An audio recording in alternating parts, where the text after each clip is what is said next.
Broadcasting live from the Business Radio X studios in Phoenix, Arizona, it's time for Phoenix Business Radio, spotlighting the city's best businesses and the people who lead them.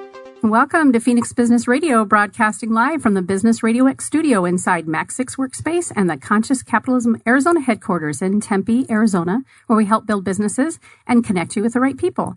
I'm Karen Nowicki, and I'm very excited to have a full house today in their last week of the Celebration of Fine Art. Last week, at least this year.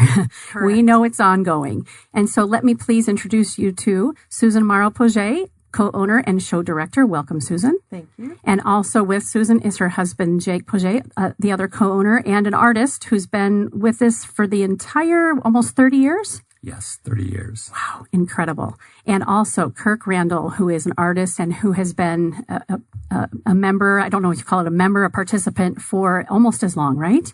Correct. Wow. So, sorry, I'm getting it all mixed up. I'll get there. Thank you.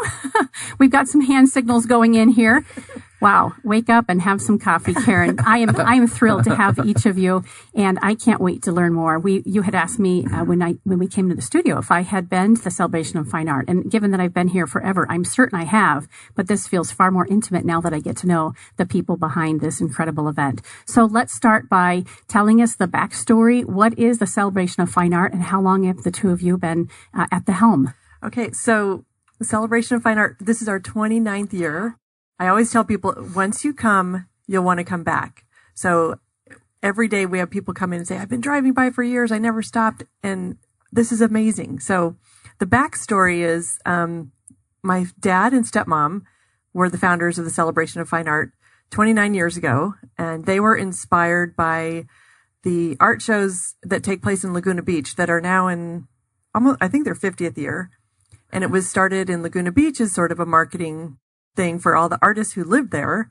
And it goes in conjunction with a thing called Pageant of the Masters, which we've never been able to recreate here because it involves a lot of theater. But my dad and stepmom were there back in like really the late 80s. And at first my dad walked by and saw that they charged a ticket price. And he's like, I'm not going to pay to go in and see art. And then the next day he's like, let's go back and check that out. And that literally changed their life because they walked through there and they saw these artist studios, and Laguna Beach is a little bit more of a semi-permanent open air structure. But my dad thought, we could do that in the winter in Scottsdale. It'd be perfect. And his background, he had been in advertising, and then he kind of became a serial entrepreneur. And the two of them together owned a couple of art galleries. But at that time, Dad was in real estate, and my stepmom was the executive director of Scottsdale Artist School, which is another iconic art happening in Scottsdale.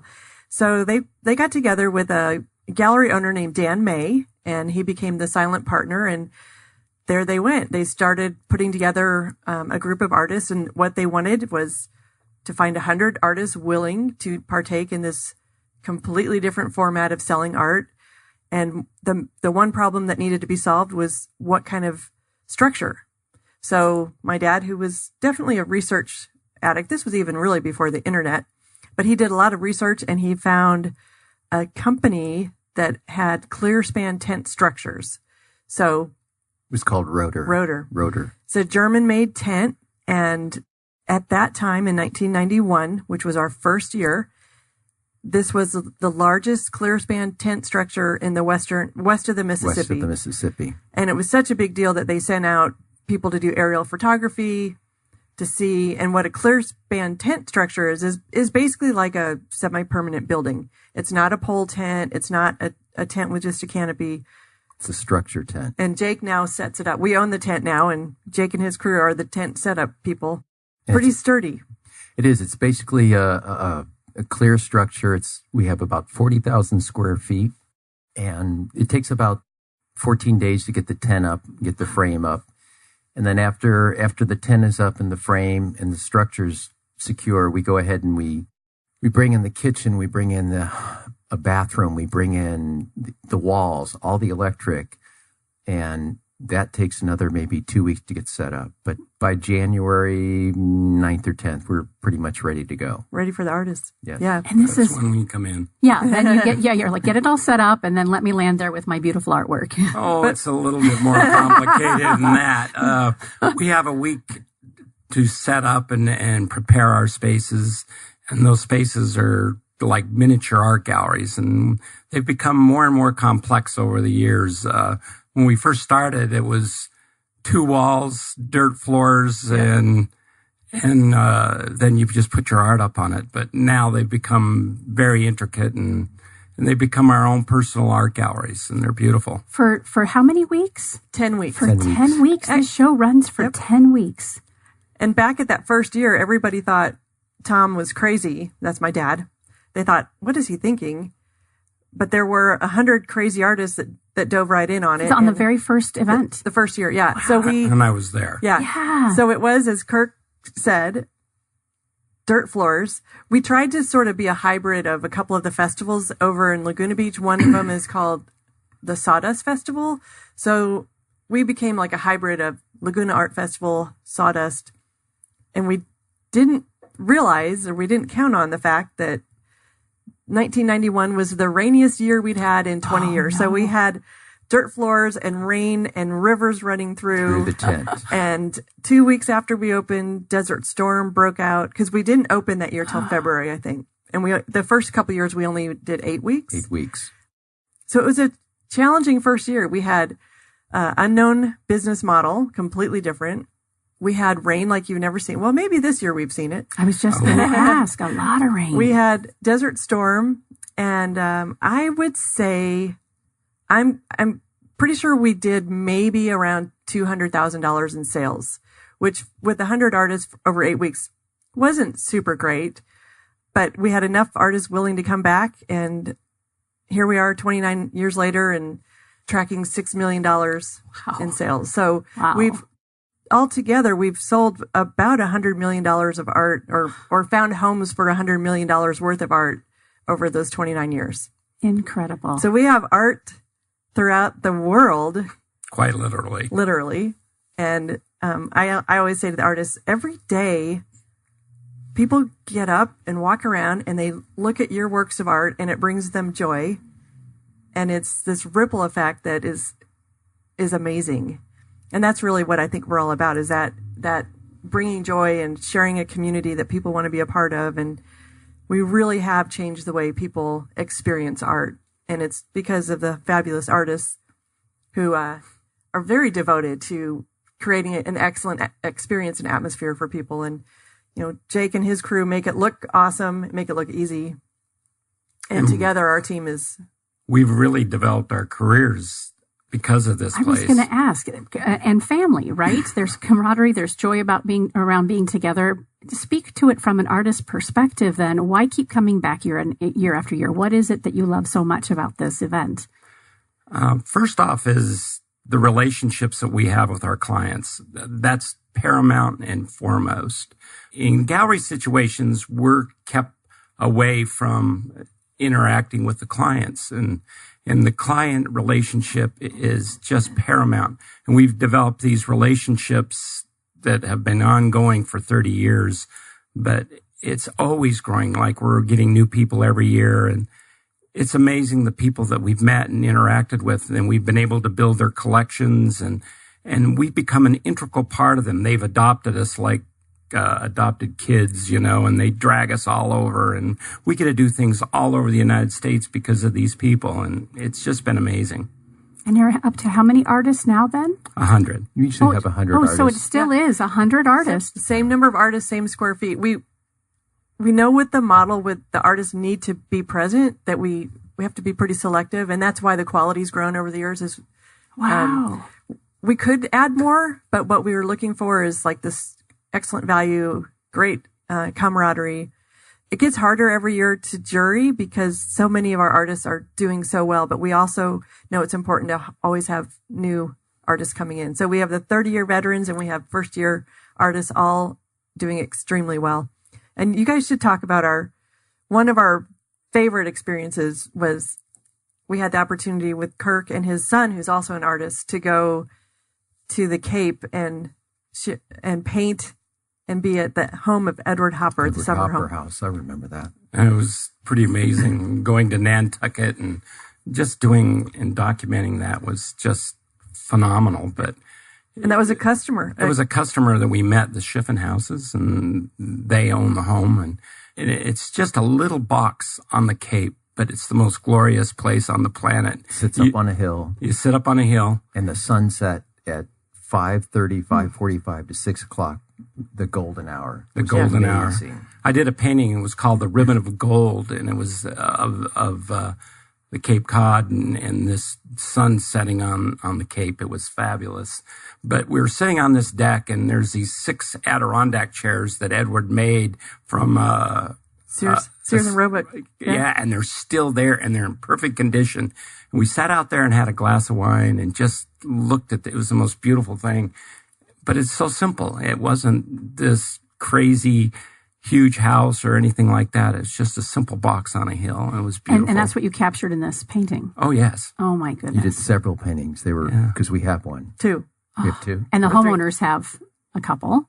Oh, yeah. More than a couple. More than a couple. Yeah. And so speak to us about yourself as an artist. Have you always known that you want to be an artist? It just runs through your veins?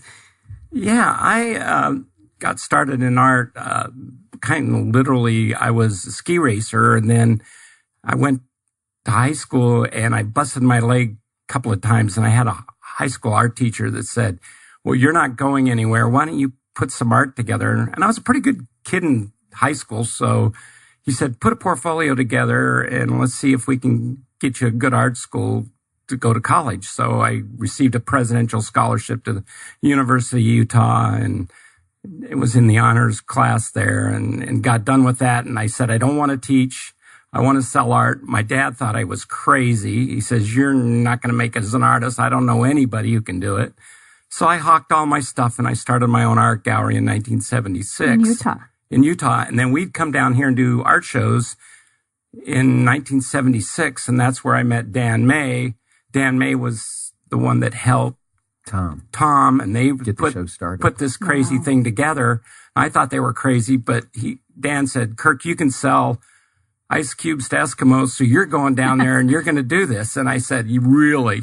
And then one year I thought, I don't know if I can do this again. And then my wife convinced me, you've got to go down and do this. And ever since then, it's been my life, and it's been just absolutely fantastic. So.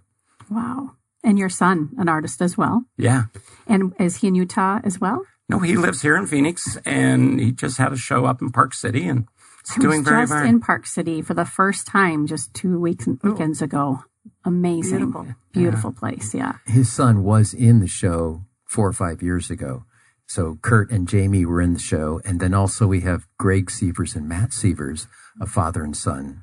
And then Robin and Colin. Robin and Colin. And Robin and Colin now. And I guess Branham. It's aging us to say, like, we saw Robin Branham, who's one of our fellow wonderful artists. Colin was 1 year old when she started. Yeah. She would bring him, and he would, like, sit under her work table. Under her table. He had little toys. And now he's this amazing artist and as now well. he's this fabulous artist. There was a book really written fun. about that. One of the artists wrote a book about murder in the tent. Oh, that was fictional. I know it was Disclaimer. But anyway, Colin was the one that witnessed the murder, and he was underneath. Quite literally, it was quite literally, but fictional. Fictional, yeah. Oh, that's fun. So fun. So it really has become family. And as you were describing the legacy of this show, I assumed that when you started with 100 artists, that it just grew every year. And it's grown not only in the profit for the artists and also the draw from around the world, but you've kept it with still a close-knit group of people. And to the point that you made, still having enough, new and fresh artists coming in as well. It just sounds amazing. I'm actually ashamed that I don't think I've been yet. I'll come find you this weekend when I'm there, and I will say, yes, I've been here, or no, I am green and happy that I've had my first experience.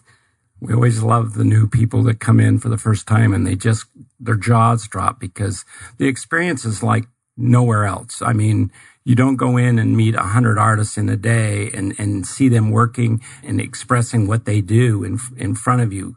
You go to a gallery, you just see the painting. Here, you're actually engaging with the artist. That makes a huge difference. And then also, once you walk inside the tent, 15, 20 minutes after you're inside, you realize you're not in a tent anymore. You really feel like you're in a gorgeous gallery. True. Yeah. One time we had a tagline called "It's not about the tent," because we were and have been known as the Big White Tent Art Show. Although now there's all these big tents. All the car shows, the Barrett Jackson, Russo and Steele. Now it's Meekum. So there's White Tent Land up in North Scottsdale, in January, February. Tournament.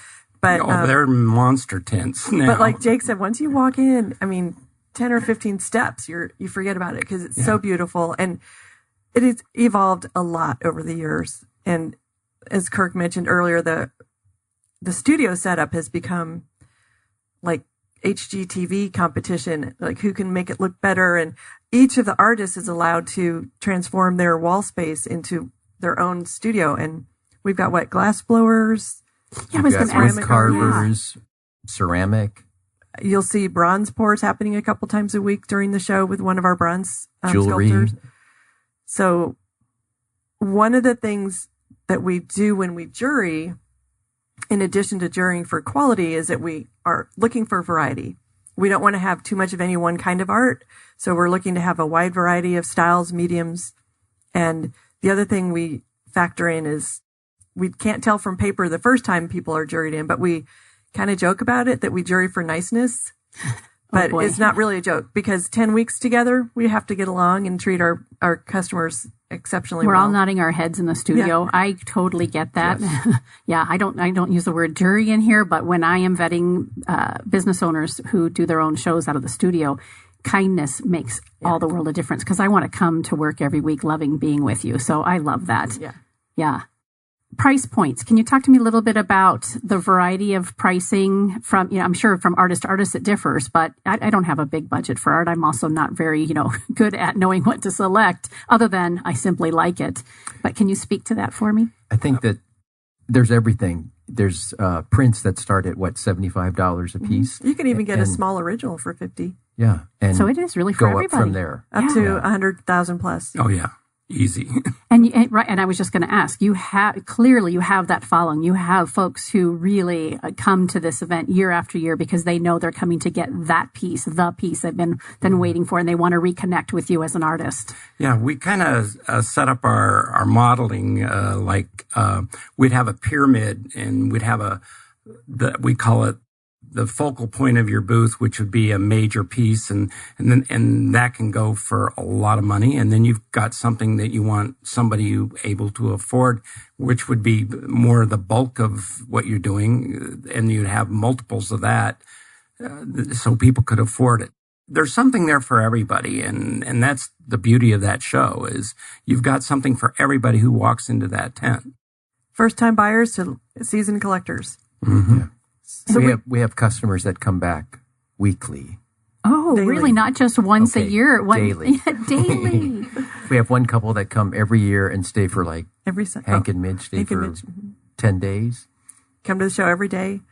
Are they here local or they fly in for it? They come in from Oregon. Yes. They drive from Oregon.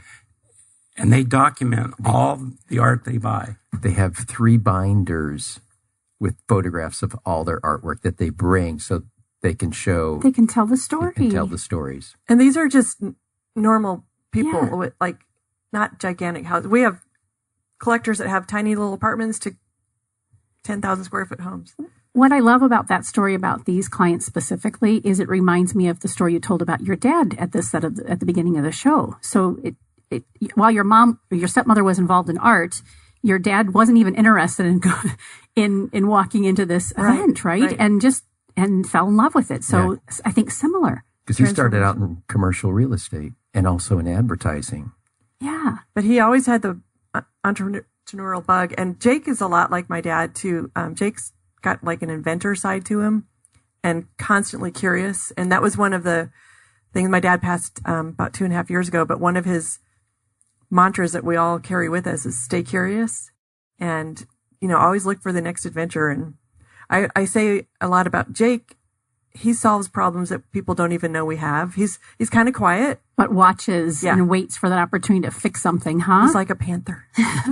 And how big is your team, Jake? When we speak of getting this tent set up, how many people does it take approximately to get it set up? And then how many on your team do you have throughout the 10 weeks, just making sure that everybody's taken care of? Throughout the 10 weeks, there's only probably 4 of us. The setup and the teardown, there's only about 6 of us. Plus a forklift. Yeah. The 5th man. Well, the best thing is that the guys who do the setup are all over. We all get along. We all know our job. When you have that relationship where you understand what's going on and how a structure's put together, 4 to 6 guys can get a lot more done than maybe 10 or 12 guys. And they all rely on each other to put the tent up, to make sure things are safe. And we've been doing this, I want to say 15 years now. Your team, yeah. To put it up and take it down. Yeah. Because originally we had hired a company out to do that.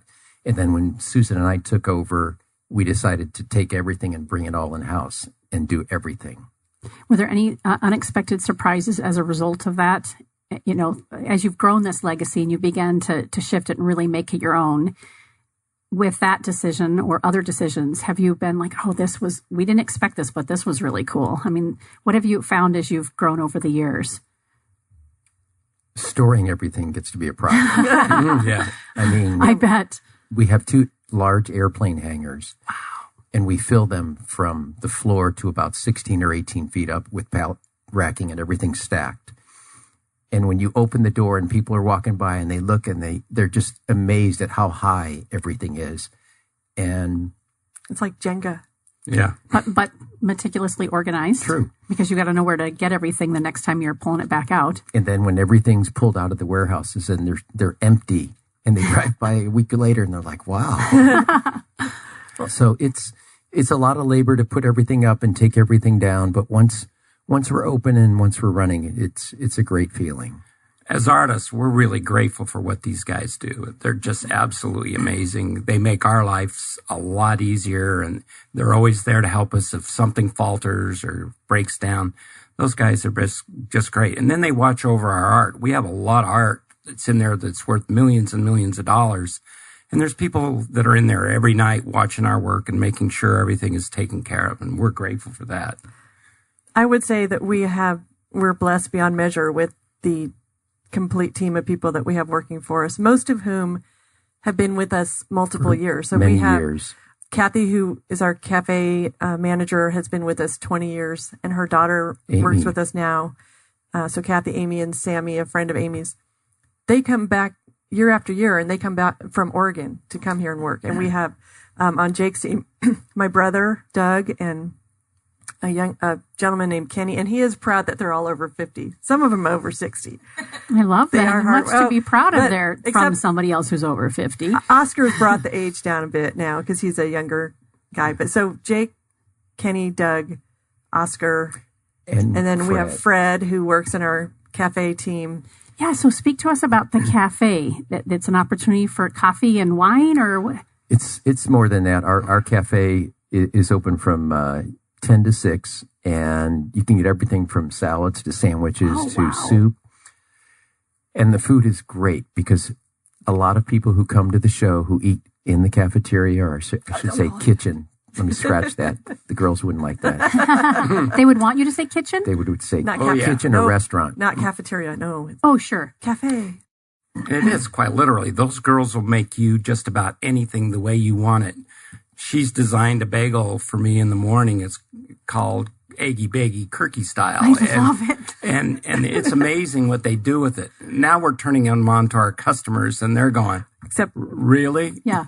we don't do breakfast for the general public. But we have this awesome menu. We do, 'cause We all people- love food. People come in and they go, well, where's your restaurant located?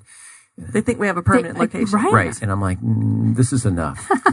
But like Jake said earlier, we kind of brought everything in-house. The very first year the show opened, everything was subcontracted. The tent rented, Everything, the electrical, We had an outside catering company. And now it's all in-house. in-house, all of But it. what we do, well, 2 things. We realize that for people to really enjoy the show, to stay as long as they need to, we needed to have food because they'll get hungry. And they'll leave. So we got to have good food. And then we also have kind of a customer appreciation program that once people hit certain buying levels, they get complimentary non-alcoholic beverage, complimentary food. So smart. We had to absorb the cost in that rather than paying retail for it. So we put together this great little menu and wonderful people, and it's really kind of grown its own little image. And a few years ago, we added a liquor license, so we serve wine and beer and some mixed drinks, small mixed drinks. We're not a full blown bar because that's not our primary focus, but sure. It's a nice addition. And besides that, we have a sales team, which are more of like support people that we call our Red Apron team, and they all wear red aprons, hence the name. And we added men to that. We used to call them the Red Apron ladies, but now we have, a full staff, equal opportunity. And we have greeters at the front that take the tickets or check passes. It's a one-time ticket price. So you pay $10, $8 for seniors, and you get a season pass. So once you paid, you can come in every day, like Jake mentioned. And then we have our office team. So our team has done a really good job sharing some of those profiles on our website, doing a little blog about all the people behind the business. And I think truly to have this success and to have this sustain the success that we've had, it's about choices. And one of those key choices is having a solid team. And these are people, again, that will come back year after year. They know the drill. We always have a few new people come in, and every single person, and you can agree with this, is completely committed to making it a great experience for everybody who walks through the door. And I say the same thing for the artists. We've been honed in to how we treat our customers and what we do with our customers. And we have a meeting every Friday that's a strategy meeting, and how we set goals and how we reach those goals. And it's just been awesome to see her every Friday dedicated to stretching our limits as far as we can. And each artist, we have our own private businesses within the big business. Sure. And so that's the uniqueness of this concept is we run our own businesses and we partner with them. And it's a great symbiotic relationship. That is unique then for art shows like this? Oh, yes. So can you give me the comparison? What do you find that is different from that? What does it typically feel like? Also a big plus for artists like Curtis that instead of having to do a lot of weekend shows like they did when they were younger throughout the summer and into the season, our show allows them just to do this show and maybe hand pick what else they want to do, whether they want to be in a gallery or do 1 or 2 or 3 summer shows. Whereas a lot of artists, when they first start out, have to do anywhere from 10 to 20 weekend shows. And that's a grind. Yeah. It just being put in one place and the people come to us is huge instead of us having to go out there and break down, set up, move. Yeah. We're planted in one place. And I've been able to build my career on this one idea, and it works really, really well. And would you say out of the 100 or so artists that several of them could say the same thing, that this is the format and the event itself is really so special that it just launches careers or keeps them sustainable and thriving? Well, my career's gone 45 years and 30 of them have been here. And so that's answering it's a great question. Testimony. Yes. Significant sales. And I think that what the artists like so much too is that the relationship is with them and the collectors and with us. So it's a really shared community, and there's lots of great ways for people to sell art. And this is not a fit for every artist, for sure. I mean, even Jamie's more comfortable. Kirk's son is more comfortable showing in galleries. So, I think it's important that we have all sorts of avenues for people to be able to collect and be exposed to art. This one's a little bit different in the fact that it's so not intimidating. We'll hear people say, I'm afraid to walk into a gallery, or even museums might be overwhelming. Me. So Celebration of Fine Art is really designed to take that intimidation out of it. And you walk in and every artist will welcome you and be happy to answer questions, and lots of laughter throughout the day. And again, you're standing at the elbow of somebody painting, sculpting, creating right there on site. You can watch the glass blower do his cool lamp work and see a little plain strip of glass turn into this magnificent art piece. I'm not wearing my pendant today, but we have one that he's got glass pendants that are just strikingly gorgeous. So you can wear your art too, which I like. Some of the art shows or the festivals that I've been to, they'll have guest speakers and those sorts of things. Do you have that throughout the weeks as well? Every Friday. Every Friday. Yeah. Yep. We have Art Discovery 4:00. Series. Oh, Yep. Okay. I was on a panel 2 weeks ago, and we were talking about impressionistic art and plein air painting and how we do that. There was probably 200 people there, and the panel was fantastic. They got a lesson in what our backgrounds were and how we came to where we were, and it was fantastic. And this happens every week. Yeah, I think it's our 4th year of doing Art Discovery. And every day you walk in, you can ask questions and interact. But there's something different about that panel. Sure. And every year we kind of look at, okay, who's in the lineup of roster, and then what topics can we put together that our What's the theme? Yeah. people will be able to speak to. So this coming Friday at 4 is called Rock, Paper, Scissors. So we're going to have on our panel Gideon Nyanhongo, who's a stone carver from Zimbabwe. You'll know Gideon when you see the biggest smile you've ever seen. His heart is so generous. He's always smiling, and he does beautiful stone carvings.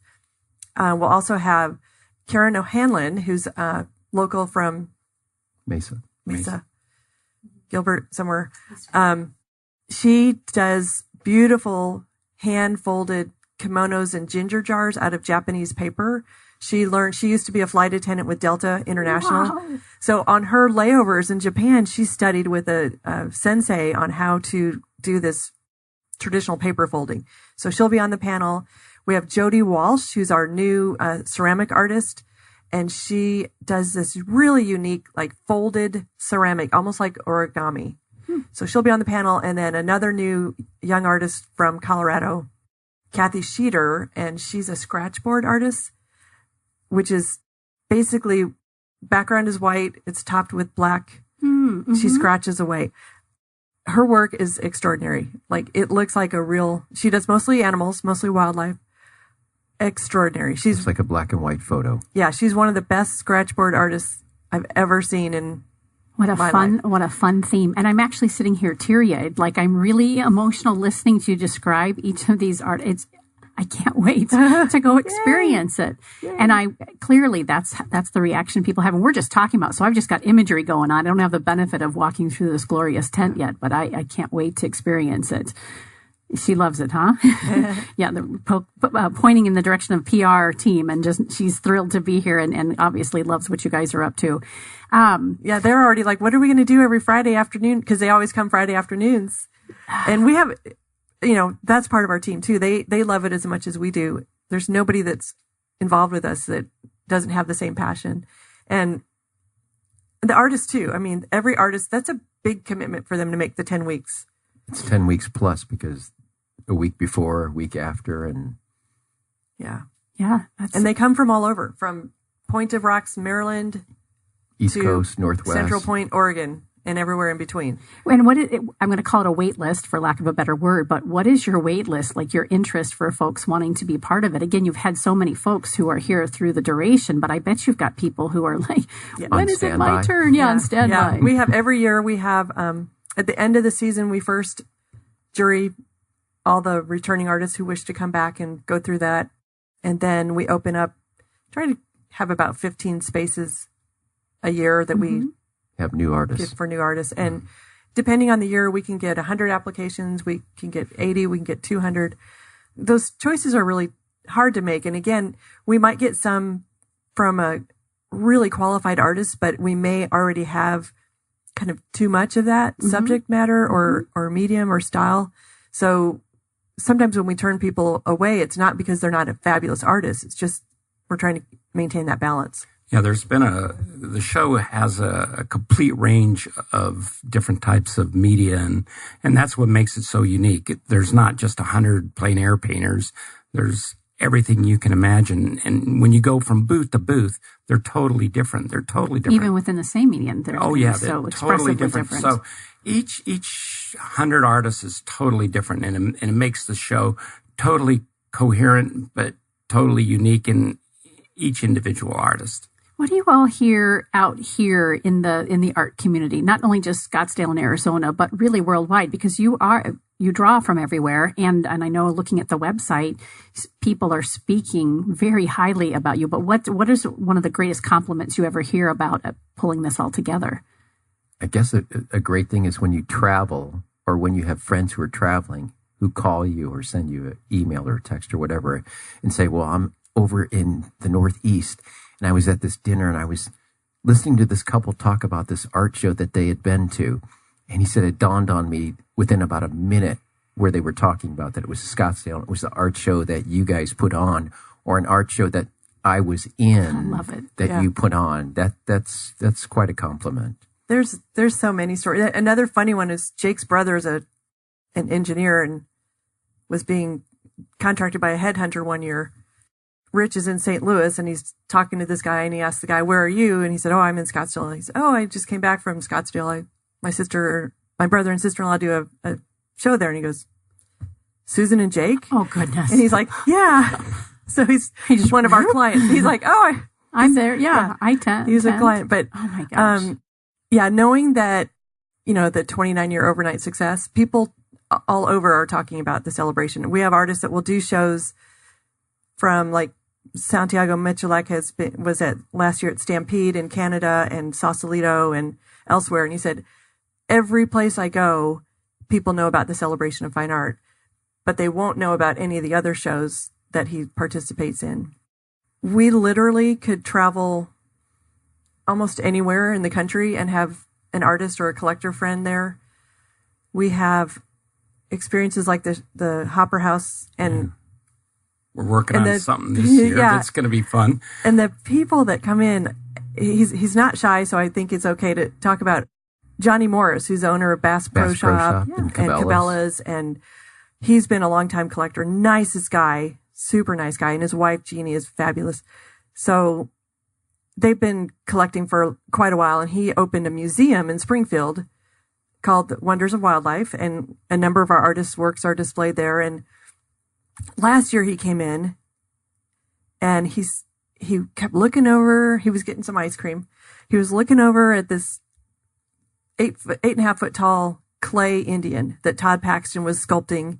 He was mostly done. He had a little bit of refinement to do, and he just kept looking over there. And I've known Johnny long enough to know, I'm like, he wants this. So he goes, that guy wasn't here last year. And he's talking about Todd. I said, he was, but you weren't. You skipped last year. And I said, but he wasn't in that spot anyway. And I said, the Indian is new. And he's looking at him. He doesn't say very much either. He's kind of like Jake. He's a little stealth. Quiet.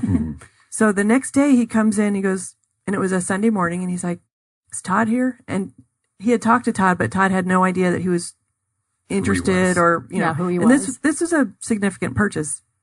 I think he got a precast price that was good, but it's like $100,000 piece. Sure.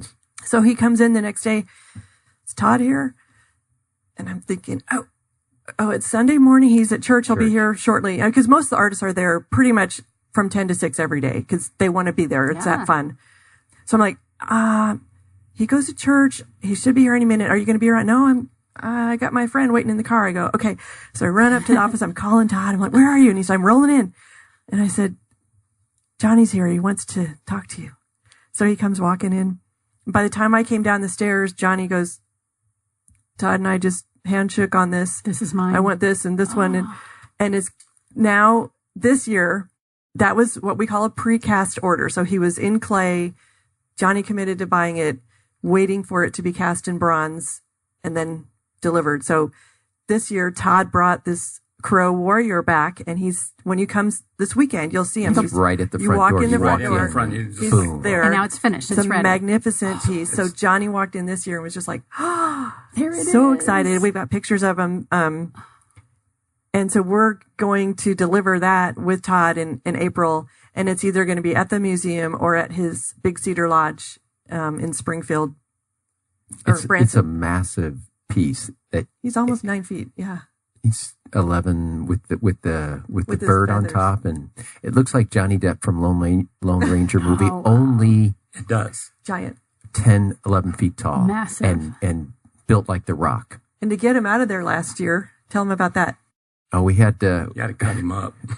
we had to take his body apart right at the waist, and basically just cut it in half, lift the top half off, set that on pallet, and then take the rest, put that on a pallet, and wheel it out the front door. And then when Todd came back in, was just right after Christmas, He dropped him off. Yeah. he dropped off the bronze, and he said, "I need to get it inside." It was like, okay.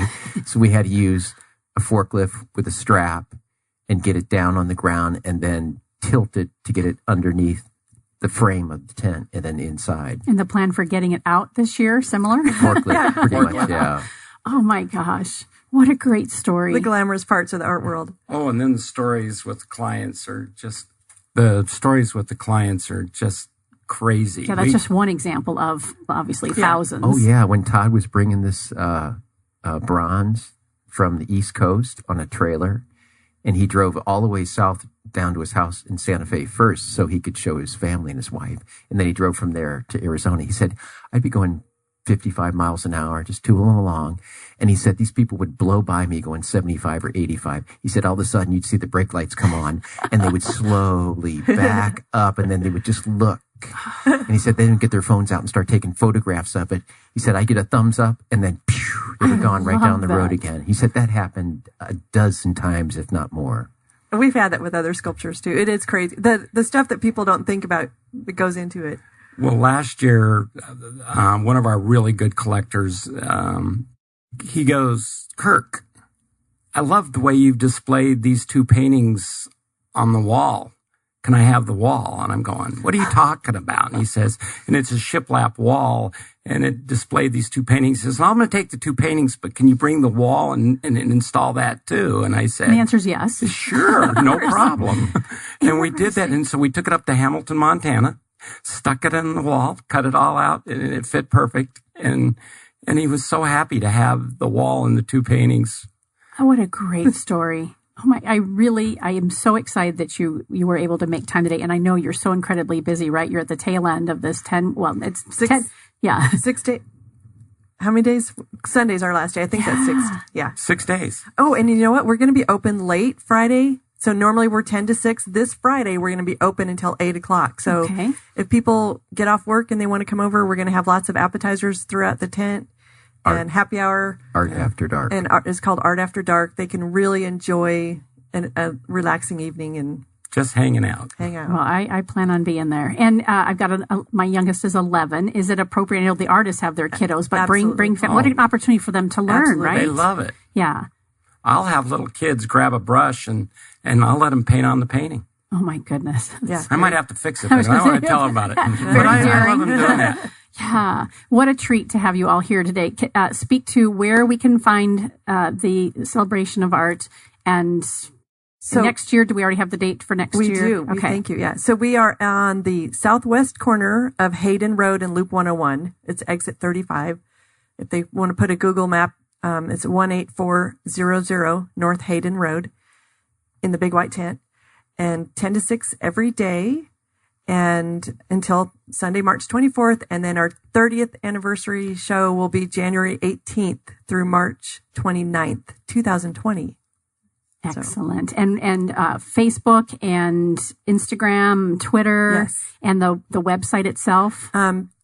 Celebrateart.com, and all the links to Facebook and Instagram are there. And we would love to have anyone and everyone follow us and come out and experience art the way they should, should up be. close and personal. Regardless of who you are. Yeah. Yeah. And if they've never seen art in the progress before, they'll just be amazed, and everyone's welcome. We love educating people and sharing the experience with people, and welcome all the questions and bring the families. It's a great place for everyone to come. Clearly. Any lasting thoughts from either of you two? The boys. You pretty well summed it up. Well, we're coming down to the end of the show, and the artists will be packing the Monday after the show, and then my job starts. But it's been a great business. It really has.